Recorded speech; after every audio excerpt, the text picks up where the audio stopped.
Did you know that a mistake during your RUT registration could block your immigration, banking, or even invoicing processes in Colombia? Correctly registering in the RUT is mandatory to comply with your tax obligations and avoid penalties. Today, we'll explain what is the RUT and why is it so important? How does our RUT registration process work? What does our RUT registration service include? How much does our RUT registration service cost? And how can you get started?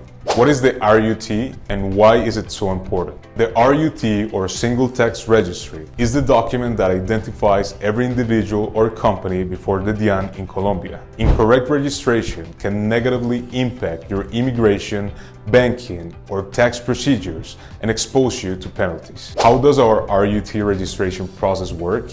Our process includes 3 steps. We collect your initial information, we schedule your appointment with the DIAN and prepare your form, and we accompany you during the appointment to ensure you successfully obtain your RUT without any complications. What does our RUT registration service include? With our service fee, you will receive appointment scheduling with the DIAN, preparation and submission of all required documents, assistance during the appointment, setup and access to your DIAN online portal, and clear and personalized guidance to ensure your registration is correct from the start. How much does our RUT registration service cost and how can you get started? Our service fee is 164,350 Colombian pesos and includes full support to complete your registration. You can start with a completely free initial assessment. Need to register for the RUT without complications? Contact us at nexo.legal and ensure your registration is done right the first time. Schedule your free assessment and move forward confidently in Colombia.